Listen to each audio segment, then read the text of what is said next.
Bonjour. Alors là, je vais récupérer mes colis chez mon client. Je regarde si le bordereau est bien rempli. Je note le code IATA, c'est le code destination. Je marque mon code route, la date d'aujourd'hui. Je vérifie mon nombre de pièces, tout est OK. Je donne un doublot au client. Ça, c'est pour vous.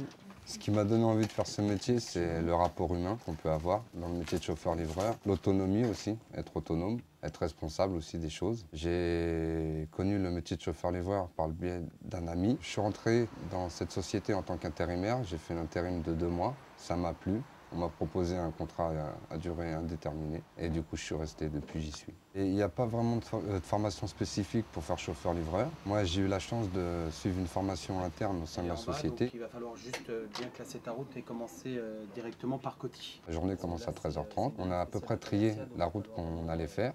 On classe notre route, on prépare notre tournée. On part sur la route, on commence généralement par les livraisons. Après, on attaque tout ce qui est enlèvement pick-up. Retour vers l'agence sur les coups de 18h, 18h30. Déchargement du véhicule pour un dispatch et ça part à l'exportation. Bonjour Gabriella. Bonjour Karim, Ça va? Et toi? Tu vas bien? Ouais, ça va, merci. Ça C'est vrai que le rapport avec la clientèle, c'est une chose que j'apprécie énormément. Je gère mon travail tout seul. On me donne une tâche de travail à faire, je la gère, je suis vraiment autonome. Ça aussi, c'est un plus. L'ambiance. Dans ma société, il y a vraiment une bonne ambiance. Les points négatifs, le stress de la route, des embouteillages, parce que bon, on a quand même un timing à respecter. Et le fait d'être dans les embouteillages, les manifestations, c'est ce qui peut le plus stresser le chauffeur, quoi. Je pense que c'est le plus grand moins du métier de chauffeur-livreur.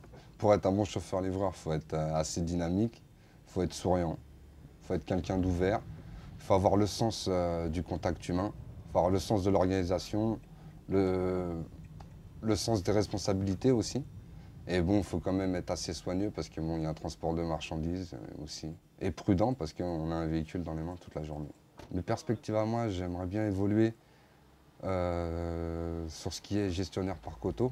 C'est un poste de maîtrise. Un chauffeur comme moi peut demain aboutir à un poste comme gestionnaire par coto, tout simplement en passant un test interne au sein de la société.